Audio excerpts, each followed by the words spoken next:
Makiaria hindi ya icera njera-ini ya Kisii gukungũĩra muthi wa maithe na amwe a aciari athuri aria maratungata kioho njera-ini ino, atongoria kaunti-ini ya Kisii ni moritie ruhonge rwa igoti ruhikahikage macira mamwe kuona kuri na andu aingi aria mari rumande metereire macira mao matuithanio. Angalia, nimeona hapa kuna vijana wadogo sana, wengine kesi zao zina drag. Sisi kama leaders ni jukumu letu la kuongea. Unajua, ukiongea utapata mtu mahali amesikiza na amesaidia.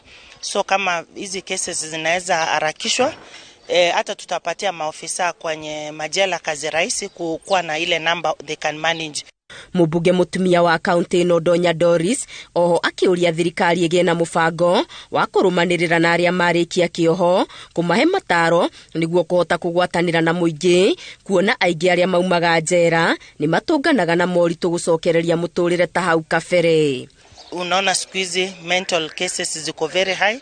Kuna mtu anaweza funguliwa kutoka prison, amefika, ameserve, imagine, alafu ana commit suicide. So ni vizuri wakati unakuja unawaambia their lives matter and they are important to us.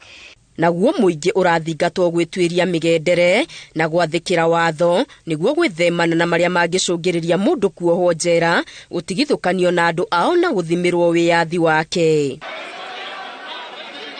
Oho njera-ini ino ni maratugirwo na iheo na makiria indo cia mahuthiro na maragia na kanya ga gukungũĩra muthi wa aciari arume na njira ya mwanya. Tumepata nafasi ya kuwafanya wale wanaume ambao wako hapa ndani ya jela ambao ni wengi kujisikia na ile heshima ya kuwa baba ya mtu, kuwa mume, na hadhi yao bila ya shaka esteem yao iko juu sana. Tunafurahia kwa sababu majukumu ya baba hayaishi wakati mtu anaingia jela.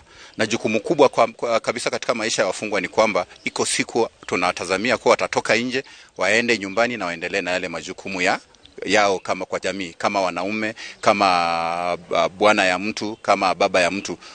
Muthi wa maithe ukungũagirwo mweri-ini wa 6 oro mwaka na gitongoria kia mwaka uyu ni gutia wirutiri, kwihotha na wendo wa muciari muthuri.